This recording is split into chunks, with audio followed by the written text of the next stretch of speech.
नमस्कार, आप देख रहे हैं राष्ट्र प्रथम और मैं हूं आपके साथ हिमानी। बुलेटिन में हम खबरों पर विस्तार से डालेंगे नजर, लेकिन उससे पहले एक नजर डालेंगे इस वक्त की सुर्खियों पर। राष्ट्रपति द्रौपदी मुर्मू ने अपने 2 दिनी असम यात्रा के अंतिम दिन शक्तिपीठ कामाख्या मंदिर में पूजा की। मुख्यमंत्री नीतीश कुमार ने एक बार फिर कहा कि वह बीजेपी के साथ कभी नहीं जाएंगे।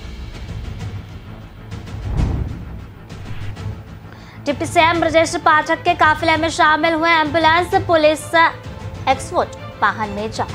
सीतापुर लखीमपुर रोड पर नानकारी के पास हुए इस हादसे में 3 पुलिसकर्मी और डॉक्टर सहित 3 स्वास्थ्य कर्मी घायल हुए। केंद्रीय अन्वेषण ब्यूरो यानी सीबीआई ने भ्रष्टाचार के एक मामले में महाराष्ट्र के पूर्व गृह मंत्री अनिल देशमुख की जमानत याचिका पर विरोध किया।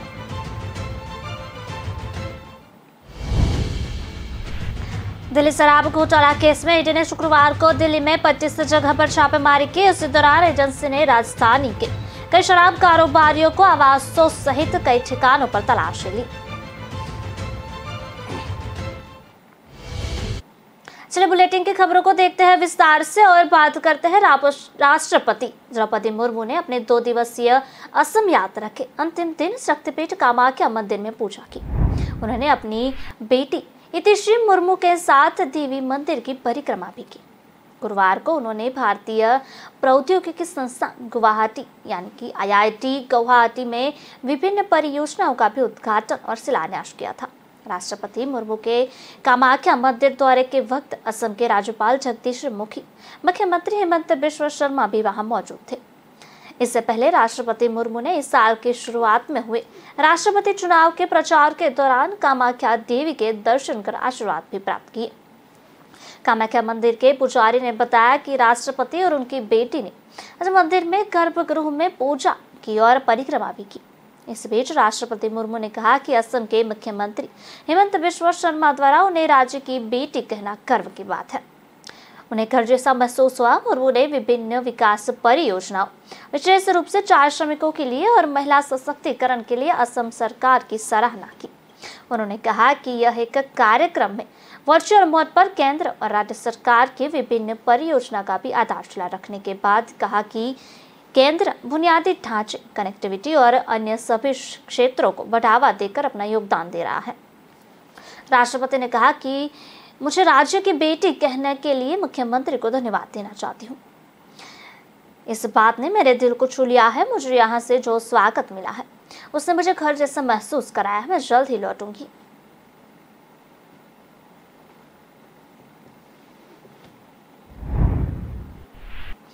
हिमाचल के सोलान में परिवर्तन प्रतिज्ञा रैली को कांग्रेस महासचिव प्रियंका गांधी ने संबोधित करते हुए भाजपा पर करारा प्रहार किया है। उन्होंने अपने संबोधन को मां शूलिनी के जयकारे के साथ शुरू किया और अपनी दादी इंदिरा गांधी को भी याद किया।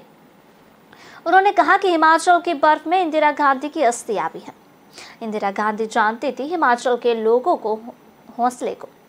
मेहनत के बल पर आज हिमाचल के लोगों ने प्रदेश को ऊंचाइयों पर पहुंचाया है। इस दौरान उन्होंने भाजपा की प्रदेश सरकार को आड़े हाथों लिया और OPS के मुद्दे पर सरकार को घेरा। उन्होंने कहा कि आज भाजपा सरकार के पास कर्मचारियों को पेंशन देने के पैसे नहीं हैं, लेकिन उद्योगपतियों जहां लोन माफ करने को पैसे जरूर है। भाजपा सरकार पर हमला रोजगार के लिए कोई योजना नहीं है। युवाओं को रोजगार तो नहीं दिया, पुलिस भर्ती में घोटाला किया। भाजपा सरकार पहले ही रिवाज बदल दिया, अपने देने के बजाय छीना। छोटे दुकानदारों, किसानों, बेरोजगारों से सिर्फ छीना है। कांग्रेस के मुख्यमंत्री ने प्रदेश की जनता को सिर्फ दिया। अब जब भाजपा ने लोगों के साथ उस भावनात्मक रिश्ते का रिवाज बदलते हुए छीनने का काम किया तो उन्होंने अपने संबोधन में कहा कि इसकी गारंटी की हमारी सरकार बनी तो 2 निर्णय होंगे। उनकी सरकार बनते ही मंत्रिमंडल की पहली बैठक में जो निर्णय लिए जाएंगे। पहली मंत्रिमंडल की बैठक में 1 लाख युवाओं को रोजगार OPS की बहाली की जाएगी। प्रियंका ने हिमाचल में नशे को लेकर भी चिंता जताई और कहा कि उनकी सरकार स्टेट में ड्रग पॉलिसी बनाएगी, डिएडिक्शन सेंटर खोलेंगे। इस दौरान उन्होंने हिमाचल के पूर्व मुख्यमंत्री स्वर्गीय वीरभद्र सिंह का भी जिक्र करते हुए कहा कि वीरभद्र सिंह ने प्रदेश में शिक्षा के क्षेत्र में बड़ा काम किया है, जिसकी बदौलत कांग्रेस काल में प्रदेश के विकास कार्य हुए हैं। एक घर बनाना चाहती हूँ और वहीं पे मैं रिटायर होंगी। लेकिन रिटायर होने से पहले ही वो शहीद हो गई। वो बताती थी कि 25 जनवरी 1971 में जब हिमाचल का प्रदेश बना, तब वो यहाँ आई आप सबसे बातचीत करने के लिए, तो भारी बर्फ पड़ी थी और बोलते बोलते सभा में भी, सभा के दौरान भी बर्फ पड़ रही थी, लेकिन ना आप हिले ना इंदिरा गांधी हिली। और उन्होंने हिमाचल को प्रदेश इसलिए बनाया। मुख्यमंत्री नीतीश कुमार ने बताया कि वह बीजेपी के साथ कभी नहीं जाएंगे। उन्होंने कहा कि आज कल जो लोग हैं वो किसी की सुनते नहीं हैं, किसी से बात नहीं करते हैं या किसी राज्य का विकास करते हैं। क्या अटल जी, अडवाणी जी, जोशी ये सब काम करते थे, यही नेता बीजेपी को बनाने वाले थे। अब ये अटल अडवाणी की बीजेपी नहीं है, हम तो अलग हो गए और अब जीवन भर उनके साथ नहीं जाएंगे। मुख्यमंत्री नीतीश कुमार समस्तीपुर में इंजीनियरिंग कॉलेज के उद्घाटन कार्यक्रम में बोल रहे थे। नीतीश कुमार के बिना नाम लिए पीएम नरेंद्र मोदी और गृह मंत्री अमित शाह पर निशान साधते हुए कहा कि जमकर बीजेपी पर हमला बोला। लालू यादव के साथ को बेहतर बताया। उन्होंने कहा कि जब वह एनडीए में थे तो लालू यादव पर कोई केस नहीं होता था, जैसे ही लालू यादव के साथ आए तो यह लोग लगातार केस कर रहे हैं। उन्होंने कहा कि अब वह बीजेपी के साथ कभी नहीं जाएंगे और समाजवादियों को मजबूत करेंगे, देश का उत्थान करेंगे। इस दौरान मुख्यमंत्री नीतीश ने पिछली बार महागठबंधन टूटने का कारण भी बताया। उन्होंने कहा कि पिछली बार जब बिहार में महागठबंधन की सरकार थी, बीजेपी वाले झूठा लालू यादव पर आरोप लगाया था। इस मामले में कुछ नहीं हुआ। अब फिर से बिहार में महागठबंधन की सरकार बनी है तो फिर लालू यादव को फंसाने के लिए साजिश रच रहे हैं। अब हम समाजवादी लोग के साथ हैं, मिलकर बिहार का विकास तो करेंगे ही, आप लोग का साथ रहे तो देश का भी विकास करेंगे।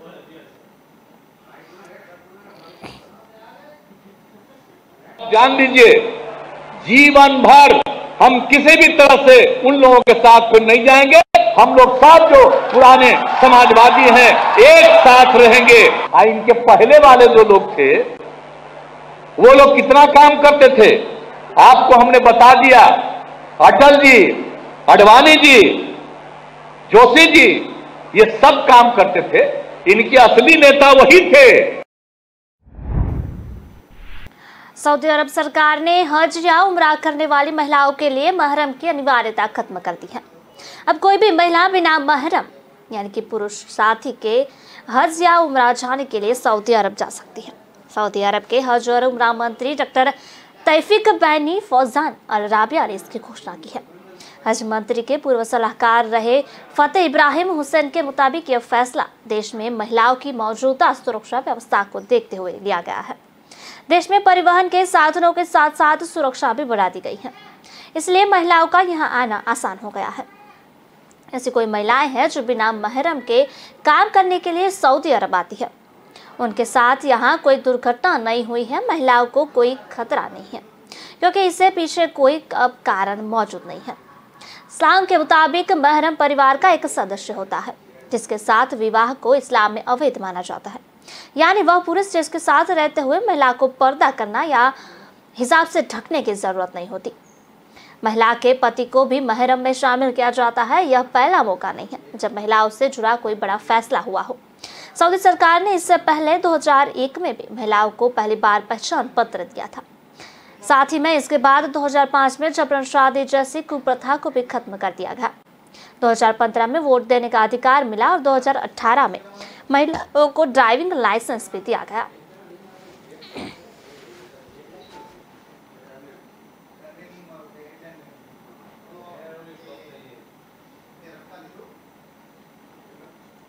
डिप्टी सीएम ब्रजेश पाठक के काफिले में शामिल एम्बुलेंस पुलिस के वाहन में जा घुसी। सीतापुर लखीमपुर रोड पर नानकारी के पास हुए इस हादसे में 3 पुलिसकर्मियों और डॉक्टर सहित 3 स्वास्थ्य कर्मी भी घायल हुए हैं। घायलों को आनन फानन में जिला अस्पताल लाया गया। एम्बुलेंस में सवार अन्य स्वास्थ्य कर्मियों को भी हल्की सी चोट आई है। प्रमोद मिश्रा, मुख्य आरक्षी इंद्रदेव सिंह, राजवीर सिंह जिला अस्पताल में उपचाराधीन है। खबर पाकर माहौली विधायक शशंका त्रिवेदी और सीएमओ डॉक्टर मधु गोहराला भी जिला अस्पताल पहुंची है। हादसे में घायल एसआई प्रमोद मिश्रा के अनुसार एम्बुलेंस की टक्कर इतनी जोरदार थी कि एक्सपर्ट में शामिल वाहन सड़क के दूसरे किनारे पर पहुंच गया। उधर हादसे में देख राहगीरों और आसपास के गांव के ग्रामीणों की भीड़ घटनास्थल पर जमा हो गई। घायलों को जिला अस्पताल में भेजा गया है। बाहुली विधायक शशंक त्रिवेदी ने बताया कि सड़क पर अचानक से कोई साइकिल सवार आ गया था। उसे बचाने के चक्कर में वाहन आपस में टकरा गए और हादसे में 3 पुलिस कर्मियों और डॉक्टर सहित 3 स्वास्थ्य कर्मी भी घायल हुए हैं। सभी की हालत ठीक है, उपचार हो रहा है। डिप्टी सीएम ब्रजेश पाठक गोला गोरखनाथ लखीमपुर जा रहे थे। यहाँ डिप्टी सीएम निर्धारित कार्यक्रमों में प्रतिभाग करना है। डिप्टी सीएम के काफिले में जिला अस्पताल के डॉक्टर व स्वास्थ्य कर्मियों की ड्यूटी लगाई गई थी। सभी लोग एम्बुलेंस में थे। हादसे में माहौली विधायक शशांक त्रिवेदी का स्कॉर्पियो वाहन से भी क्षतिग्रस्त हुआ है। विधायक ने जिला अस्पताल पहुंचकर सभी घायलों का हाल जाना। उन्होंने बताया कि किसी भी हालत गंभीर नहीं है, खतरे से बाहर है।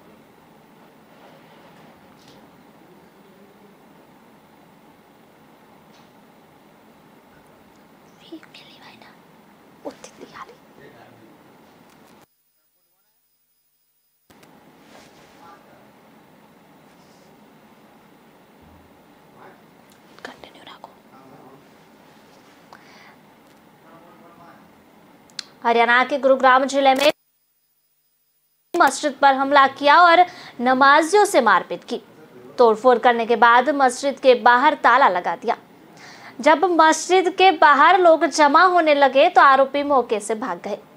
इस दौरान काफी हंगामा हुआ। गुरुग्राम के पटौदी कस्बा में पड़ने वाले गांव पुटा कला में मुस्लिम समुदाय के लोग रहते हैं। गांव में ही इबादत गाह बनी हुई है। आरोप है कि बुधवार देर शाम पुटा कला स्थित इबादत गाह में कुछ लोग नमाज पढ़ रहे थे। इस दौरान 10 से ज्यादा लोग ने मस्जिद पर हमला कर दिया। साथ ही नमाज पढ़ रहे नमाजियों के साथ मारपीट करके उन्हें जान से मारने की धमकी भी दी। मस्जिद में रखी कुर्सियों को भी तोड़ दिया गया, जिसके बाद तनाव का माहौल बन गया है।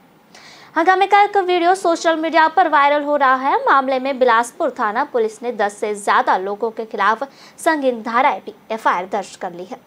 हालांकि अभी तक किसी को पकड़ नहीं गया है। शिकायतकर्ता सूबेदार नजर मोहम्मद की शिकायत पर बिलासपुर थाना में मस्जिद में जबरन घुसकर नमाजियों के साथ मारपीट, तोड़फोड़ करने व जान से मारने की धमकी और धार्मिक भावनाएं भड़काने जैसी संगीन धाराओं का केस दर्ज कर लिया गया है। खबरों का सिलसिला लगातार जारी रहेगा। मिलते एक छोटे से ब्रेक के बाद। कौन सी दुकान से? अपनी दुकान, अपने अमेज़न से। हुडी से रुमाल तक, टीवी इन द हॉल तक, जीते हैं हम शान से। सब कुछ अमेज़न से। क्या क्या मिल सकता है विदिन 500।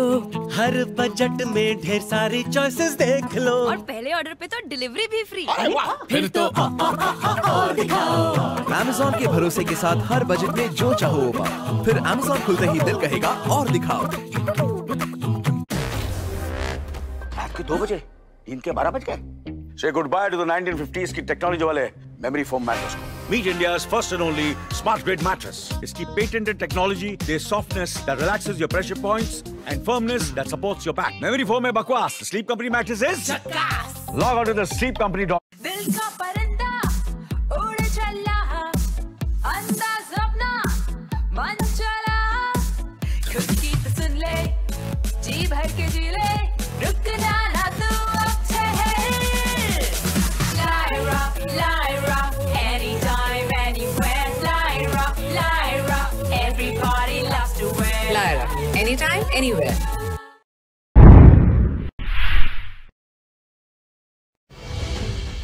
गुजरात चुनाव को लेके बड़ी खबर सामने आ रही है। गुजरात में 10 सितंबर को हो सकते हैं चुनाव। सूत्रों द्वारा जानकारी मिल रही है कि वोटिंग 10 सितंबर 2022 को हो सकती है। 14 जनवरी को आ सकती है रिजल्ट। 1 जनवरी 2023 को बन सकती है नई सरकार। गुजरात चुनाव को लेकर एक बड़ी खबर सामने आ रही है। गुजरात विधानसभा चुनाव को लेकर एक बड़ी खबर सामने आ रही है। नई सरकार का पहला सत्र 22 जनवरी को हो सकता है। गुजरात से दिल्ली पहुंचे सूत्रों के माध्यम से ये बहुत बड़ी खबर सामने आ रही है। गुजरात विधानसभा चुनाव को लेके बहुत बड़ी खबर सामने आ रही है। गुजरात में 10 सितंबर को हो सकते हैं चुनाव। गुजरात से दिल्ली पहुंचे सूत्रों के माध्यम से बहुत बड़ी खबर सामने आ रही है।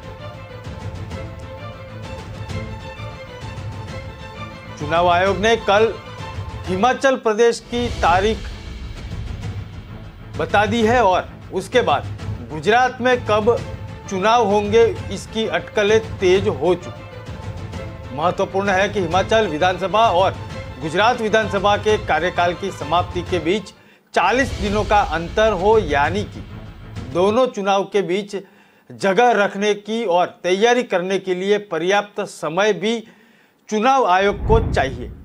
और इसीलिए ये एक सूत्रों द्वारा जानकारी मिल रही है कि गुजरात विधानसभा चुनाव की बहुत बड़ी खबर सामने आ रही है। 14 जनवरी को आ सकता है रिजल्ट। 1 जनवरी 2023 को बन सकती है नई सरकार। नई सरकार का पहला सत्र 22 जनवरी को हो सकता है। सूत्रों के मुताबिक ये जानकारी मिल रही है। गुजरात से दिल्ली पहुंचे सूत्र के द्वारा ये जानकारी मिल चुकी है। गुजरात चुनाव को लेकर बहुत बड़ी खबर सामने आ रही है। गुजरात में 10 सितंबर को हो सकते हैं चुनाव।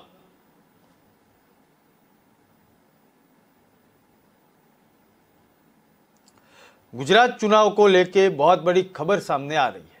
गुजरात में 10 सितंबर को हो सकते हैं चुनाव। गुजरात से दिल्ली पहुंचे सूत्रों के माध्यम से बहुत बड़ी खबर सामने आ रही है।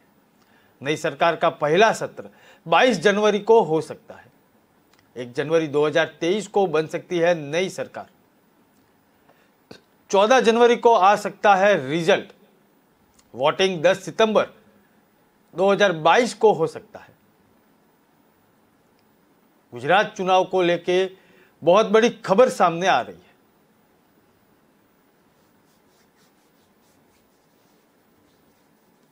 नई सरकार का पहला सत्र 22 जनवरी को हो सकता है। सूत्र के मुताबिक ये समाचार मिल रहे हैं। बहुत बड़ी खबर सामने आ रही है गुजरात चुनाव को लेके। गुजरात में 10 सितंबर को हो सकते हैं चुनाव। वोटिंग 10 दिसंबर को 2022 को हो सकती है। 14 जनवरी को आ सकता है रिजल्ट। 1 जनवरी 2023 को बन सकती है नई सरकार। गुजरात से दिल्ली पहुंचे सूत्रों के माध्यमों से बहुत बड़ी खबर सामने आ रही है। गुजरात में 10 दिसंबर को हो सकते हैं चुनाव।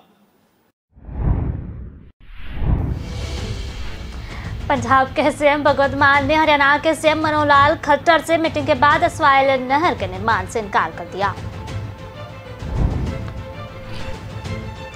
पश्चिम बंगाल से हुगली में राष्ट्रीय बाल अधिकार संरक्षण आयोग के अध्यक्ष प्रियंका गांधी को बाहर विरोध का सामना करना पड़ा। पाकिस्तान के पंजाब निस्तार अस्पताल से बड़ी खबर सामने आई है। यहां 500 लावारिस शव बरामद हुए। राजनीतिक दलों को चंदा देने के लिए जारी चुनाव बॉन्ड योजना की चुनौती देने वाली याचिकाओं पर सुप्रीम कोर्ट अब 6 दिसंबर को सुनवाई करेगी। सुप्रीम कोर्ट ने सत्येंद्र जैन का विक्षिप्त घोषणा करने और उनकी विधानसभा से सदस्यता खत्म करने की मांग वाली एक याचिका खारिज कर दी। केंद्रीय अन्वेषण ब्यूरो यानी कि सीबीआई ने भ्रष्टाचार के एक मामले में महाराष्ट्र के पूर्व गृह मंत्री अनिल देशमुख के जमानत याचिका पर विरोध किया है। एजेंसी ने शुक्रवार को अपना जवाब दाखिल किया है। देशमुख को मनी लॉन्ड्रिंग के मामले में नवंबर 2021 में प्रवर्तन निदेशालय यानी कि ईडी द्वारा गिरफ्तार किया गया था। वह अभी मुंबई के अर्थर रोड जेल में बंद है। इस मामले में बॉम्बे हाईकोर्ट ने पिछले हफ्ते 71 वर्षीय रामपाल नेता को जमानत दे दी थी। इसके बाद उन्होंने विशेष सीबीआई कोर्ट का दरवाजा खटखटाया था। उन्होंने अपनी याचिका में दावा किया था कि मुंबई के पूर्व पुलिस आयुक्त परमबीर सिंह और पुलिस अधिकारी सचिन बाज ने सांठगांठ कर काम किया था। देशमुख ने इस याचिका में सीबीआई और उन बयानों की विश्वसनीयता पर भी सवाल उठाए हैं जिन पर आधारित मामला था। सीबीआई की ओर से पेश हुए अतिरिक्त लोक अभियोजन आशीष चौहान ने कहा कि हम उनकी जमानत का विरोध करते हैं। हमने जमानत याचिका में दिए गए सभी तर्कों का विरोध किया है। इससे पहले परमबीर सिंह ने आरोप लगाया था कि राज्य के तत्कालीन गृह मंत्री देशमुख ने पुलिसकर्मियों को शहर से, रेस्तरां और बाहर से प्रतिमाह 100 करोड़ रुपए लेने का निर्देश दिया था। देशमुख ने इन आरोपों की खंडन किया था। हालांकि बॉम्बे हाईकोर्ट ने सीबीआई को उनके खिलाफ मामला दर्ज करने का निर्देश दिया था और उन्हें पद से हटाना पड़ा था। सीबीआई के मुताबिक प्रारंभिक जांच में पता चला कि आरोपी और अन्य ने कथित तौर पर सार्वजनिक कर्तव्यों का अनुचित लाभ उठाने का प्रयास किया।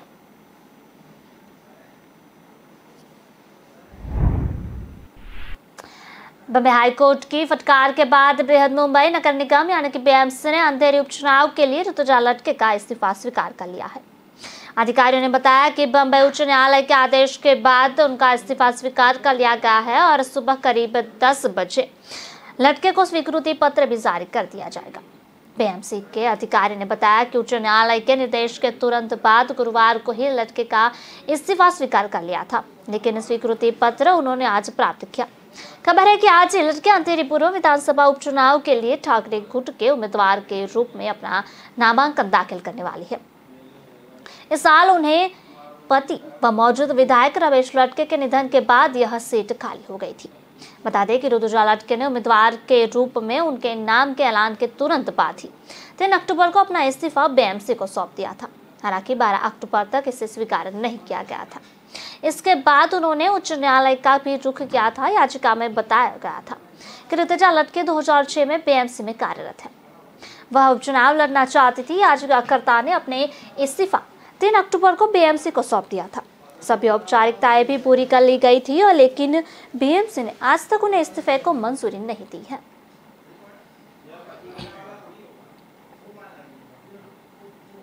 दिल्ली शराब घोटाला केस में ईडी ने शुक्रवार को दिल्ली में 25 जगह पर छापेमारी की। इस दौरान एजेंसी ने राजधानी के कई शराब कारोबारियों के आवासों सहित कई ठिकानों पर भी तलाशी की। पहले भी ईडी और सीबीआई ने इस केस में 100 से अधिक ठिकानों पर छापेमारी कर चुकी है। पहले एजेंसी ने कुछ नेताओं, पूर्व नौकरशाह और कारोबारियों के घर तलाशी ली थी। 7 अक्टूबर को दिल्ली, पंजाब और हैदराबाद में 35 ठिकानों पर प्रवर्तन निदेशालय ने छापा मारा था। वहीं 16 दिसंबर को ईडी ने भी इस मामले में दिल्ली, एनसीआर, बेंगलुरु, हैदराबाद, नेल्लोर और चेन्नई समेत देश भर में 40 ठिकानों पर छापेमारी की थी। तब सिर्फ हैदराबाद में ही 25 ठिकानों पर छापेमारी हुई थी। जांच एजेंसियों ने अब तक केस में 3 आरोपियों विजय नायर, समीर महेंद्रू और अभिषेक बोयनपल्ली को गिरफ्तार किया है। इस मामले में दिल्ली के उप मुख्यमंत्री मनीष सिसोदिया पर भी आरोप है। दरअसल सीबीआई ने मनीष सिसोदिया समेत 15 लोगों के खिलाफ छापे से 2 दिन पहले यानी कि 17 अगस्त को ही एफआईआर दर्ज कर ली थी। इसमें दावा किया गया था कि एक शराब कारोबारी ने मनीष सिसोदिया के नजदीकी को 1 करोड़ रुपए दिए थे। डिप्टी सीएम मनीष सिसोदिया ने 1 अगस्त 2022 को ऐलान किया था कि पुरानी शराब नीति लागू होगी। उन्होंने प्रेस कॉन्फ्रेंस कर कहा कि केंद्र सरकार ने इस पॉलिसी में सीबीआई की एंट्री करा दी है, जिससे कोई भी ठेका लेने के लिए तैयार नहीं है, इसलिए हम नई व्यवस्था लागू नहीं करेंगे। डिप्टी सीएम ने कहा था कि नई एक्साइज पॉलिसी में भाजपा का भ्रष्टाचार खत्म हो जाता और साल में 9,500 करोड़ का राजस्व आता। वर्तमान में दिल्ली में 468 शराब दुकानें चल रही है। भाजपा का मकसद है कि दिल्ली में अवैध शराब बिके। इसी वजह से मुख्य सचिव ने आबकारी विभाग से जवाब भी मांगा था। जब 8 जुलाई को इस संबंध में उपराज्यपाल को फाइल भेजी गई, तब आकर इस मामले पर बवाल मचना शुरू हुआ।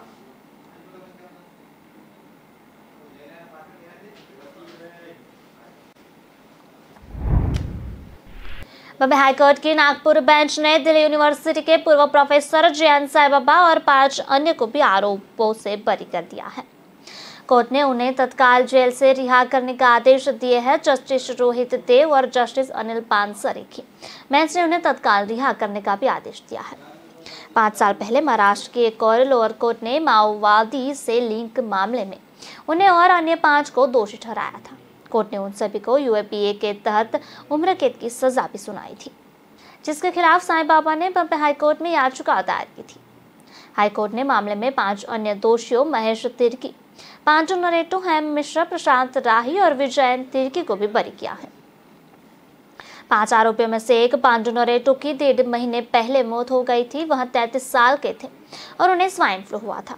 उनके वकीलों ने नागपुर सेंट्रल जेल पर समय पर हेल्थ सुविधा नहीं देने का आरोप लगाया था। कोर्ट ने इस सभी को तत्काल रिहा करने के आदेश दिए जब तक इन्हें वे किसी अन्य मामलों में आरोपी न हो। 2012 में साईं बाबा जवाहरलाल यूनिवर्सिटी यानी कि JNU के छात्र हेम मिश्र, पूर्व पत्रकार प्रशांत राही समेत अन्य 2 पर एक प्रतिबंधित माओवादी संगठन रिवॉल्यूशनरी डेमोक्रेटिक फ्रंट के साथ संबंध होने के आरोप लगे थे, जिसके बाद 2013 में उन सभी को गिरफ्तार किया गया। साईं बाबा दिल्ली यूनिवर्सिटी के रामलाल आनंद कॉलेज के प्रोफेसर थे। 2014 में गिरफ्तारी के बाद DU के रामलाल आनंद कॉलेज ने प्रोफेसर JN साईं बाबा को सस्पेंड कर दिया था। पुलिस का दावा था कि उनके पास नक्सल साहित्य बरामद हुआ था। 23 दिसंबर 2015 साईं बाबा ने भी सरेंडर कर दिया था।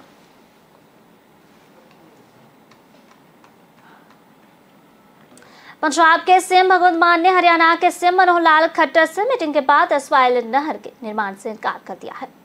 मान ने कहा कि हरियाणा पानी के बंदोबस्त के लिए PM नरेंद्र मोदी से अपील करे।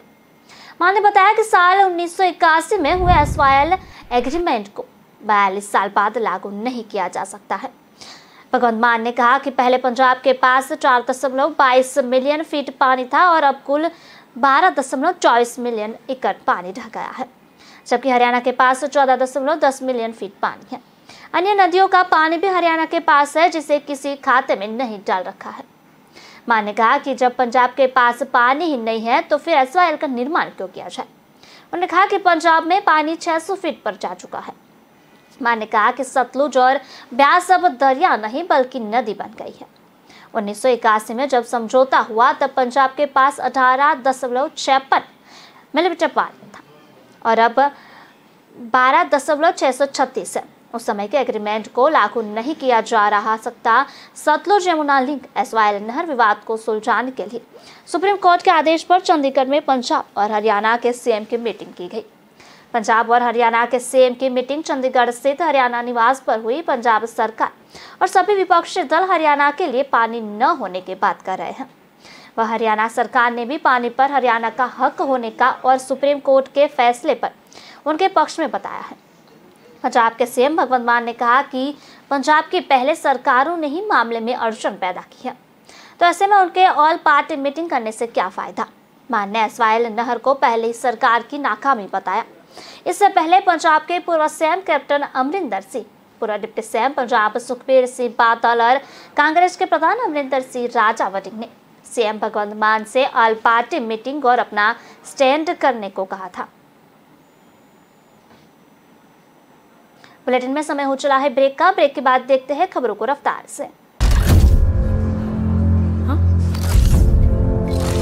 Hello ladies. नील, मेरी चांद के लिए चांद का टुकड़ा।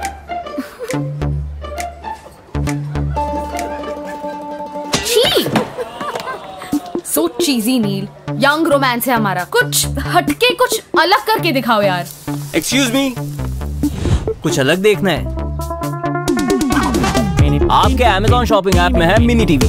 यहाँ मिलेंगे अतरंगी शोज, वो भी free. Amazon mini TV, young जनता को यही मानता। थोड़ा स्पेस मिलेगा?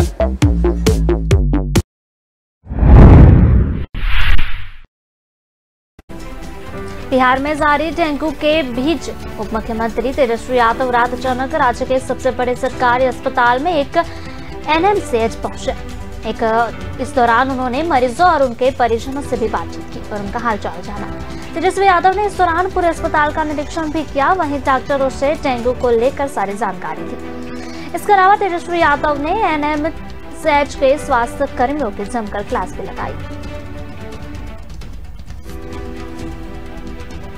तेजस्वी यादव ने कहा कि दवा की अस्पताल में उपलब्धि बहुत ही कम है। मरीजों के साथ भी यहाँ अच्छा व्यवहार नहीं किया जा रहा है। इस मामले में जांच होगी और अगर दोषी पाया गया तो उनके खिलाफ एक्शन भी लिया जाएगा। तेजस्वी यादव स्वास्थ्य विभाग के अपर सचिव प्रत्यय अमृत के साथ NMCH का औचक निरीक्षण के लिए पहुंचे थे। इसके बाद तेजस्वी यादव ने कहा कि जो भी समस्या है उसका समाधान किया जाएगा।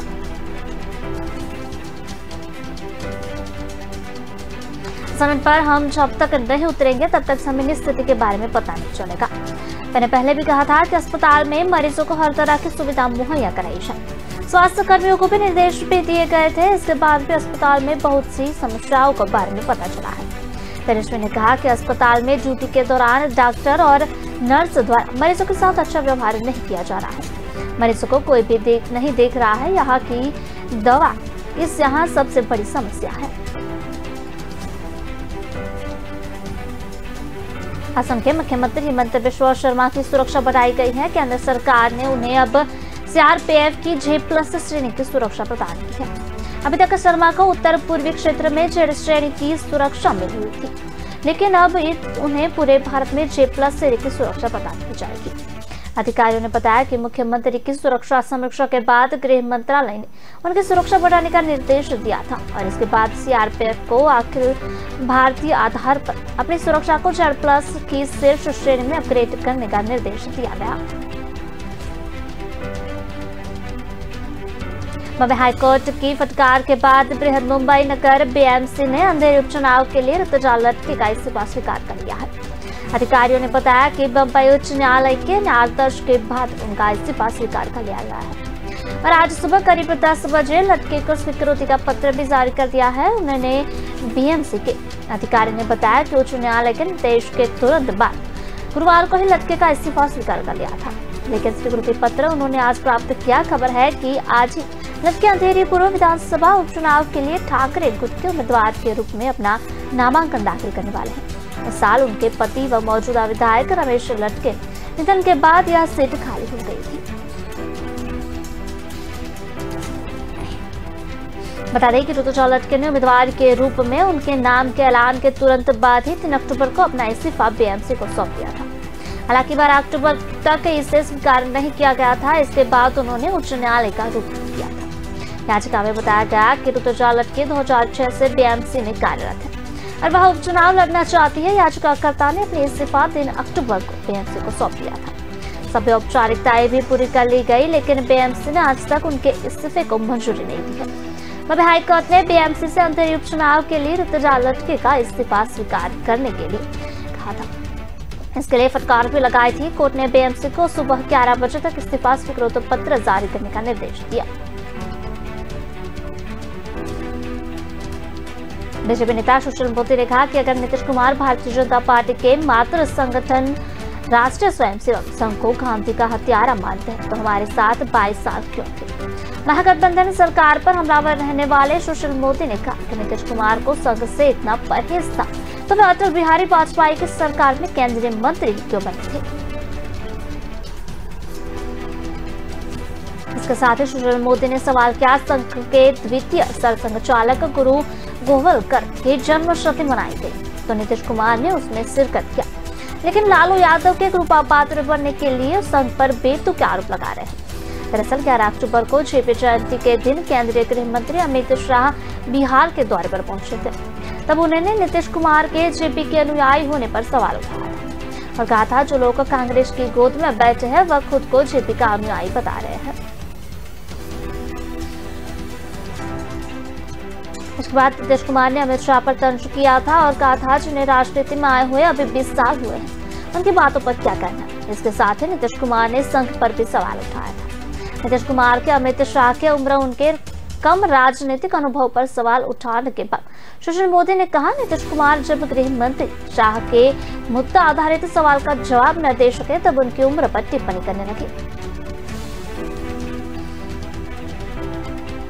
केंद्रीय मंत्री अश्विनी कुमार चौबे ने सीएम नीतीश कुमार के PM बनने के सवाल पर तंज किया है और कहा कि नीतीश कुमार मुंगेरी लाल के सपने देख रहे हैं। अगर वह 16 श्रृंगार करके बैठेंगे फिर भी उनका सपना पूरा नहीं होने वाला है। उनके पास कोई आ नहीं जाने वाला है। केंद्रीय मंत्री ने कहा कि नीतीश कुमार ने पहले भी 2013 में यह सपना देखा था और अब फिर देख रहे हैं, लेकिन उनका यह सपना कभी पूरा नहीं होगा। अश्विनी कुमार चौबे ने कहा कि वह हमेशा कहते रहते हैं कि जब नाश मनुष्य पर जाता है पहले विवेक मर जाता है। नीतीश कुमार विवेकहीन हो गए हैं, इसलिए उन्हें कुछ भी दिखाई नहीं पड़ता है। उनको केवल और केवल सत्ता का रुख चाहिए। गुरुवार को पटना पहुंचे चौबे ने बिहार सरकार पर भ्रष्टाचार करने और करवाने का आरोप लगाते हुए कहा कि नीतीश कुमार और लालू यादव जेपी के नाम पर राजनीति तो कर सकते हैं, लेकिन उनके अनुयायी नहीं हो सकते हैं। नीतीश कुमार के जेपी के अनुयायी होने पर केंद्रीय मंत्री ने कहा, जिसने जेपी की आत्महत्या को रुलाया है वह जेपी का अनुयायी हो सकता है। जो भ्रष्टाचार की गंगोत्री में डुबकी लगा रहा हो वो जेपी का अनुयायी नहीं हो सकता। जेपी ने जिस बुनियाद को टालने का काम किया वह बुनियाद ही समाप्त हो गई। जेपी की आत्मा को रुलाने वाले कहते हैं कि जेपी के अनुयायी है। अश्विनी चौबे ने नीतीश कुमार के लालू यादव के साथ जाने पर कहा, भ्रष्टाचार के सम्राट मुख्यमंत्री भ्रष्ट लोगों के गोद में बैठकर भ्रष्टाचार और वंशवाद को बढ़ावा दिया। उन्होंने कहा कि भ्रष्टाचार और वंशवाद को बढ़ावा देने वाले लोग उससे भी बड़े दोषी हैं। नीतीश कुमार भ्रष्टाचारियों की गोद में बैठे हैं, वंशवादियों की गोद में बैठे, उसे बड़ा दोषी कौन हो सकता है। सुप्रीम कोर्ट में चुनावी बॉन्ड योजना के खिलाफ दायर याचिकाओं पर सुनवाई होगी। वरिष्ठ वकील Prashant Bhushan NGO association for democratic reforms यानी कि एडीआर के तरफ से अदालत में याचिका दायर की। इसमें इलेक्टोरल बॉन्ड पर तत्काल प्रभाव से रोक की मांग की गई थी। तब तत्कालीन सीजीआई एसए बोबडे ने अपना फैसला सुरक्षित कर रख लिया था। सुनवाई के दौरान वकील प्रशांत भूषण ने कहा था कि यह बॉन्ड का गलत उपयोग है। इसका उपयोग शेल कंपनियां काले धन को सफेद बनाने में कर रही है। बॉन्ड कौन खरीद रहा है इसकी जानकारी सिर्फ सरकार को होती है।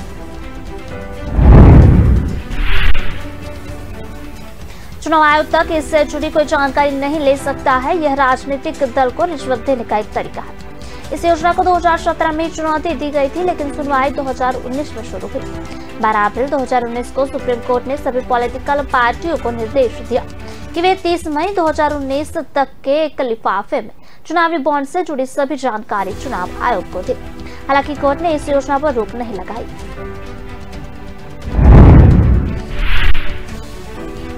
बाद में दिसंबर 2019 में याचिकाकर्ता एसोसिएशन फॉर डेमोक्रेटिक रिफॉर्म ने इस योजना पर रोक लगाने के लिए एक आवेदन दायर किया।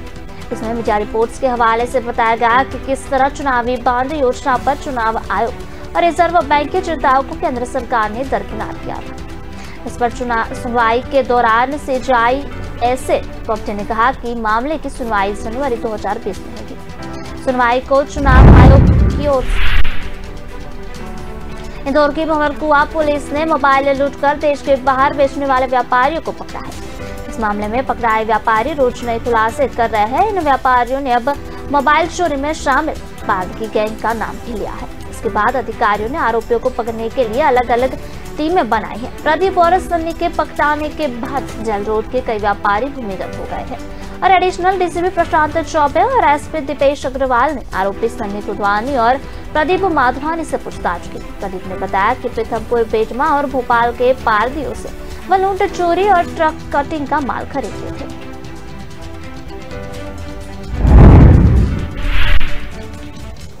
इस समय नरेंद्र उर्फ नथु व राहुल के माध्यम से विदेश में भेजा जाता था। आरोपियों ने छोटी कंपनी के मोबाइल के 2000 और बड़ी कंपनी के मोबाइल के 5 से 10,000 रुपए रेट फिक्स कर रखे थे।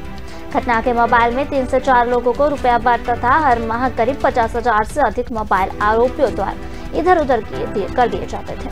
वहीं प्रदीप ने जय जगत नगर के 2 पार्थियों के नाम भी बताए। अब पुलिस उनकी तलाश कर रही है। प्रदीप और सनी को उज्जैन के रास्ते बिचौर से रवि मोबाइल उपलब्ध कराता था। यहाँ से वह किसी मुस्लिम युवक से मोबाइल खरीदता था। प्रदीप ने बिच्छू का नाम भी लिया है। पुलिस अधिकारियों के पास मनीष, नरेंद्र, भरत और राहुल के फोटो भी पहुंचे हैं। दिल्ली में नरेंद्र के बारे में पुलिस ने जानकारी निकाली जुटाई है। बताया जा रहा है कि सन्नी और प्रदीप के पकड़ाने के बाद से ही वह भूमिगत हो गया है। उसके खिलाफ एमजी रोड, तेजाजी नगर और जून इंदौर में पहले से अलग अलग मामले में शिकायतें पहुंची हैं।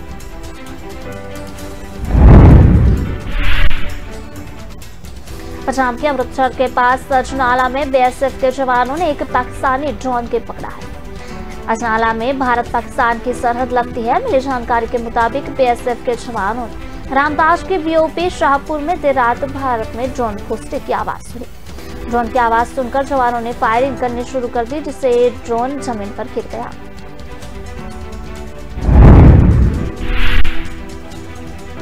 फिलहाल बीएसएफ के जवानों ने इस ड्रोन को अपने कब्जे में ले लिया है और आसपास के इलाकों में सर्च ऑपरेशन भी चलाया जा रहा है। कहा जा रहा है कि गिराए गए ड्रोन में नशे की खेप या हथियार भी हो सकते हैं। कब्जे में लिया गया ड्रोन चाइना मेड है और ये अपने साथ 10 किलोग्राम का भार उठाकर उड़ सकता है। सर्च ऑपरेशन चलाया जा रहा है। फिलहाल सर्च ऑपरेशन में किसी भी तरह की खेप बरामद नहीं हुई है।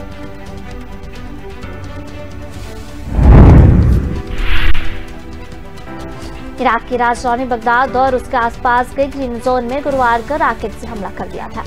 जानकारी के मुताबिक इन इलाकों में 9 रॉकेट दागे गए हैं, जिससे सुरक्षा बल के कई जवान और आम नागरिक घायल हो गए हैं। जानकारी के मुताबिक बगदाद के ग्रीन जोन में इराक की संसद के पास एक रॉकेट हमले की सूचना मिली है।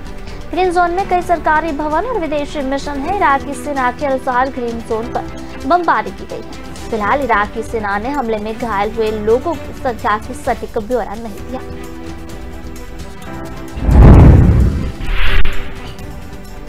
जानकारी के मुताबिक रॉकेट हमला ठीक उसी समय हुआ जब इराक की संसद नए राष्ट्रपति के चुनाव के लिए एक सत्र शुरू करने वाली थी। ऐसा अनुमान लगाया जा रहा है कि सत्र को रोकने के लिए यह हमला किया गया है। यह पहली बार नहीं है जब संसद भवन पर रॉकेट के हमले के निशान बनाए हैं।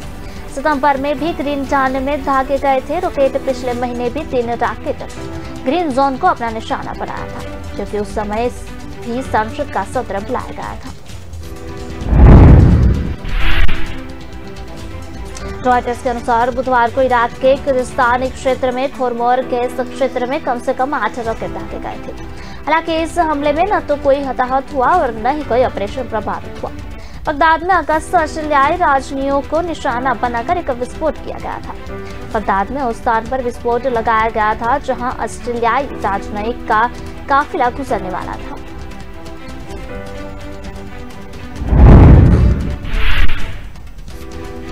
हालांकि इस घटना में किसी के हताहत होने की कोई सूचना नहीं पाई गई है। ऑस्ट्रेलिया का राजनयिक मिशन प्रभावशाली शिया धर्मगुरु मुक्तदा अल सद्र और प्रतिद्वंदी शिया पार्टियों के ईरान समर्थित गुट के बीच मध्यस्थता करने के प्रयास कर रहा है और इन प्रयासों के बीच यह विस्फोट हुआ है। कार्यवाहक प्रधानमंत्री मुस्तफा अल कदीमी इन समूहों के बीच समझौता कराने में असफल रहे हैं।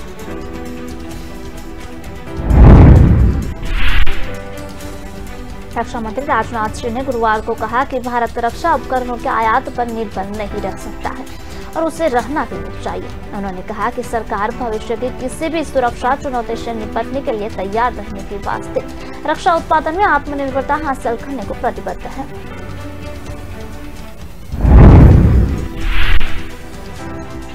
रक्षा मंत्री दुनिया भर में भारतीय मिशनों में तैनात रक्षा अताशे की एक बैठक को संबोधित कर रहे थे। उन्होंने कहा कि आत्मनिर्भरता का अर्थ दुनिया से अलग थलग रहना नहीं, बल्कि आधुनिक सेना के माध्यम से राष्ट्रीय सुरक्षा और रणनीतिक स्वायत्तता सुनिश्चित करना है। राजनाथ ने कहा कि भारत विश्व स्तरीय गुणवत्ता वाले और सस्ते हथियार उपकरणों व प्लेटफॉर्म का निर्माण कर रहा है, जिन्हें दुनिया भर में मान्यता मिल रही है। हमारे रक्षा उत्पाद गुणवत्ता के दृष्टिकोण से न सिर्फ विश्व स्तरीय और विश्वसनीय है, बल्कि अपेक्षाकृत सस्ते भी है। रक्षा मंत्री ने कहा कि रक्षा अताशे भारत और मित्र देशों के बीच रक्षा सहयोग में सेतु का काम करते हैं। लिहाजा वे अपनी तैनाती वाले देशों में भारत के रक्षा उद्योग की क्षमताओं का प्रचार प्रसार भी करें। बैठक में CDS जनरल अनिल चौहान और तीनों सेना प्रमुखों ने भी हिस्सा लिया।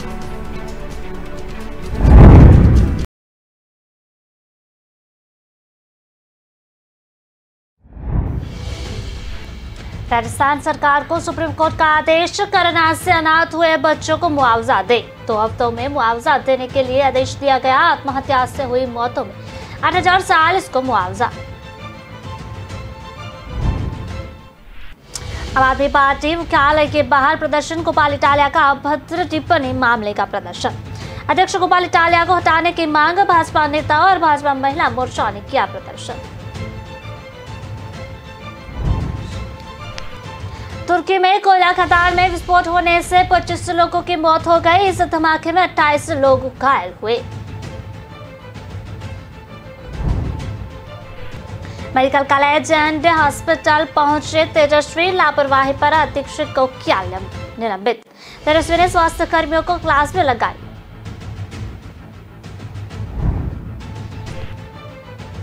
जम्मू कश्मीर में अनुच्छेद 370 को हटाना भाजपा अपना सबसे बड़ा काम मानती है। सिद्धू मूसेवाला हत्याकांड में मुख्य आरोपी गैंगस्टर लॉरेंस के साथ हंसना बोका सीआईए एसएचओ किक्कर सिंह को मगना पड़ा है। गुरुवार को कोका की अदालत में पेश करते समय सीआईए इंचार्ज किक्कर सिंह ने लॉरेंस के साथ मजाक करना शुरू कर दिया था। ऐसे में गैंगस्टर के साथ इसी तरह पुलिस अधिकारियों का याराना रहा तो भड़क सवाल खड़े करता है। लॉरेंस जैसे गैंगस्टर ने पंजाब का माहौल खराब कर रखा है और पुलिस अधिकारी ने उसकी पीठ थपथपा रहे हैं। पहले ही मानसा के सीआईए इंचार्ज प्रितपाल सिंह पर आरोप लगे हैं। इसके काफी को दागदार करते हुए गैंगस्टर दीपक टीनू को भगाने में अहम भूमिका निभाई। टीनू को उसने सलाखों के पीछे रखने की बजाय अपने घर में मेहमान बनाकर रखा और उसके गर्लफ्रेंड के साथ मुलाकातें भी करवाई। अब मौका के सीआईए इंचार्ज किक्कर सिंह ऐसे ही एक मामले में चर्चा में आ गए हैं और उनका गैंगस्टर लॉरेंस याराना कैमरे में कैद हो गया। बता दें कि सीआईए स्टाफ बाघापुराना के मुखी त्रिलोचन सिंह हरजीत सिंह उर्फ पिंटा द्वारा हत्याकांड में लॉरेंस को लुधियाना से ताजा रिमांड पर मोगा लाया गया था। पेशी के दौरान अधिकारी किक्कर सिंह की वीडियो लॉरेंस के साथ वायरल हो गई।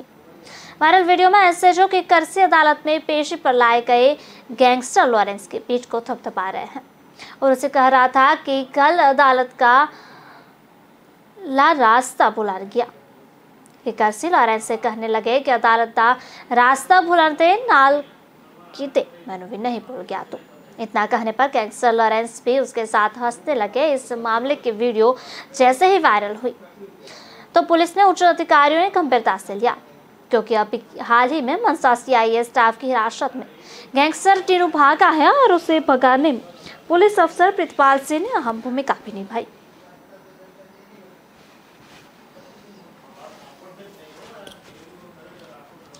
बात करते हैं सबसे पहले पश्चिम बंगाल के हुगली में राष्ट्रीय बाल अधिकारी संरक्षण आयोग ने अध्यक्ष प्रियंका कानूको को भारी विरोध का सामना करना पड़ा।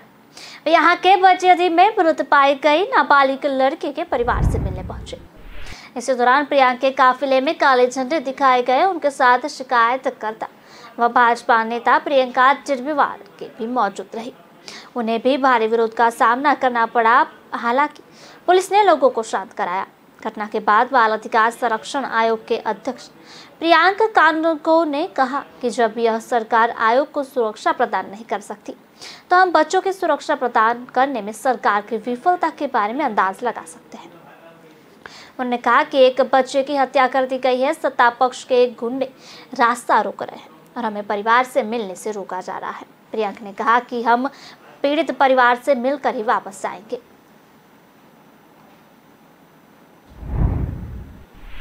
भारतीय वायुसेना का बहादुर डॉगी जूम आखिरी दम तक आतंकियों से लड़ते हुए शहीद हो गया। शुक्रवार को श्रीनगर स्थित चिनारगढ़ मुख्यालय में सैन्य अधिकारियों और इसके साथियों ने जूम को श्रद्धांजलि दी। इससे जुड़ा वीडियो भी सोशल मीडिया पर वायरल हो रहा है, जिसमें देखा जा सकता है कि कैसे सेना के जवान और अधिकारी जूम को नमन कर रहे हैं। यही नहीं, जूम के साथी डॉग भी उसे श्रद्धांजलि देते हुए नतमस्तक हो गए। इसके बाद अधिकारियों के एक इशारे पर डॉग्स दो पैरों पर खड़े होकर अपने बहादुर साथी जूम को ट्रिब्यूट कर देते हैं। श्रद्धांजलि सभा के दौरान लेफ्टिनेंट जनरल ADCS औजाला समेत अन्य अधिकारी भी यहाँ मौजूद रहे। अधिकारियों के साथ मुठभेड़ के दौरान गंभीर रूप से घायल हुए जूम की 72 घंटे के इलाज के बाद गुरुवार को श्रीनगर के चप एडवांस फील्ड वेटरनरी अस्पताल में मौत हो गई थी। इंडियन आर्मी के चिनार कॉर्प्स के मुताबिक 9 से 10 अक्टूबर को सर्च ऑपरेशन चलाया गया था। जूम भी इसका ही हिस्सा था। ऑपरेशन के दौरान सेना के जवानों ने जूम को एक घर में भेजा जहां आतंकियों के छिपे होने की खबर मिली थी। जूम ने आतंकियों की पहचान की और उन पर हमला कर दिया। इस दौरान उसे गोलियां लगी। जख्मी होने के बावजूद वह आतंकियों से लड़ता रहा, जिसके चलते जवानों ने आतंकियों की मौत के घाट उतार दिया। इन एनकाउंटरों के दौरान 2 जवान भी घायल हुए थे।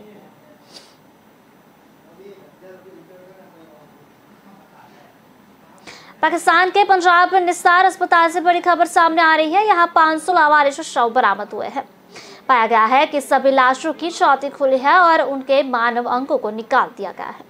पाकिस्तान प्रशासन ने घटना को संज्ञान में लेते हुए जांच शुरू कर दी है। दरअसल निसार मेडिकल यूनिवर्सिटी के निसार अस्पताल से एक वीडियो सामने आया था जिसमें खुले में सड़कों शव को दिखाया गया है। क्षत विक्षत शवों को ऊपरी मंजिल और लकड़ी की पुरानी खाट पर फेंक दिया गया था। निस्तार अस्पताल के चिकित्सा अधीक्षक को लिखे पत्र में एक अधिकारी ने कहा, नस्तर अस्पताल मुल्तान की छत पर शवों को सड़ने की एक भयावह घटना सामने आई है जिससे लोगों में आक्रोश है। उन्होंने कहा कि मामले को लेकर जांच की जा रही है, घटना को गंभीरता से लिया गया है। वहीं मुख्यमंत्री चौधरी परवेज इलाही ने मामले का संज्ञान लिया है और जांच के आदेश दिए हैं। उन्होंने शव को गलत तरीके से संभालने वालों के खिलाफ सख्त कार्रवाई का भी आश्वासन दिया। रिपोर्ट्स के अनुसार दक्षिण पंजाब के स्वास्थ्य विभाग ने निसार अस्पताल निकायों के घोटालों की जांच के लिए 6 सदस्यीय टीम का गठन भी किया। इस मामले में सबसे ज्यादा चिंता करने वाली बात यह है कि सभी शवों के साथ चीरफाड़ की गई है और उनके मानव अंगों को भी निकाल दिया गया है। इस मामले को लेकर जांच के लिए पत्र जारी कर कहा कि इस मामले की गहन जांच करें और इस मामले पर एक जांच रिपोर्ट तैयार की है जिसे सकारात्मक रूप से 3 दिनों के भीतर इस कार्यालय के साथ साझा किया जा सकता है। इस मामले को सबसे जरूरी माना जा सकता है।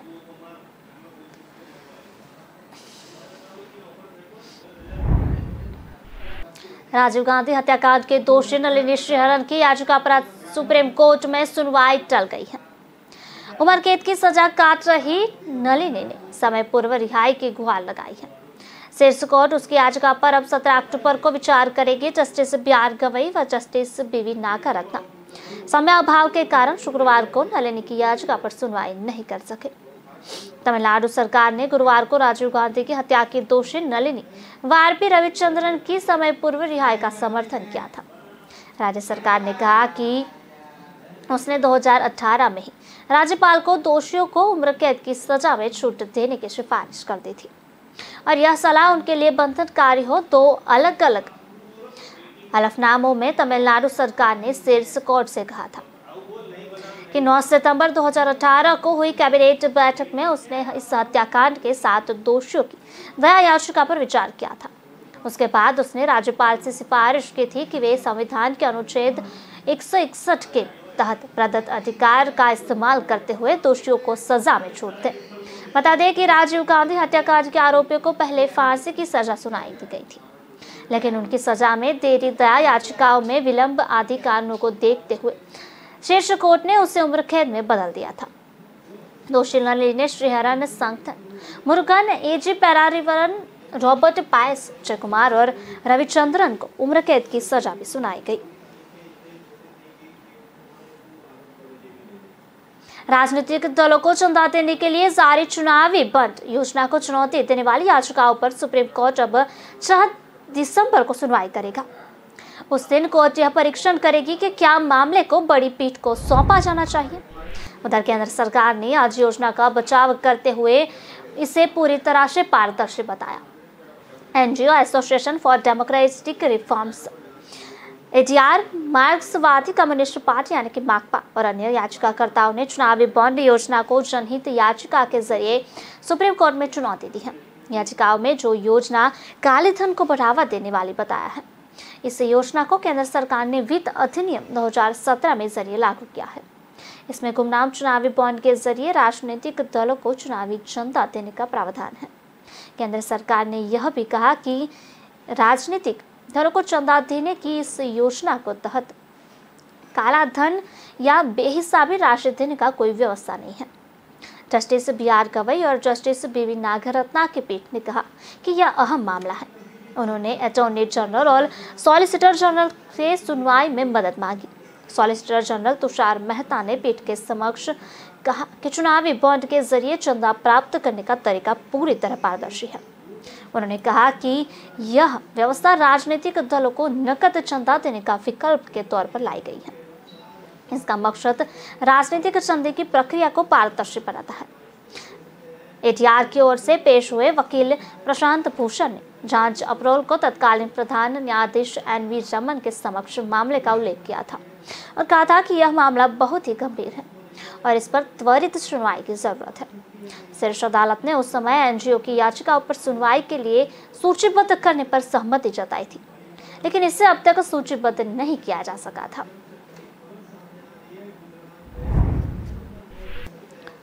सुप्रीम कोर्ट ने शुक्रवार को पटाखों पर प्रतिबंध से संबंधित एक याचिका पर तत्काल सुनवाई से लेकर इनकार करते हुए कहा कि दिवाली नजदीक है और लोगों ने पटाखों के कारोबार में पैसा लगाया होगा।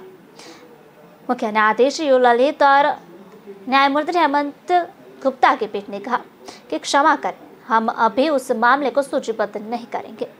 दिवाली नजदीक है, आप समय से पहले आए। लोगों ने पटाखों के कारोबार में पैसा लगाया होगा, आपको 2 महीने पहले आना चाहिए था। पीठ ने वकील से कहा कि हम इस मामले से नहीं निपट सकते। इसके परिणामों में देखे कोई निर्देश लागू करने पर वे लोग काम से बाहर हो जाएंगे। वकील ने पीठ को बताया कि मामला इस साल दिल्ली और कुछ अन्य राज्यों में पटाखों पर प्रतिबंध से संबंधित है।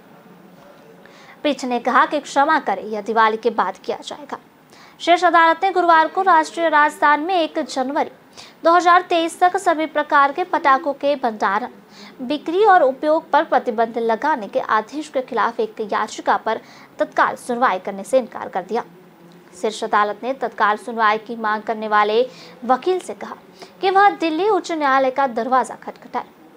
दिल्ली उच्च न्यायालय ने पहले पटाखों पर पूर्ण प्रतिबंध के खिलाफ ग्रीन पटाखा व्यापारियों की याचिका पर सुनवाई 1 जनवरी तक के लिए टाल दी थी। शीर्ष अदालत ने 10 अक्टूबर को दिल्ली सरकार के सभी किस्मों के भंडारण, बिक्री और उपयोग पर प्रतिबंध लगाने के आदेश पर रोक लगाने से इनकार कर दिया था।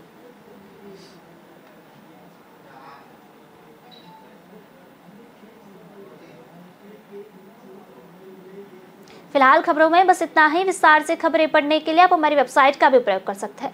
हमारी वेब का पता है www.kalamkartavya.com।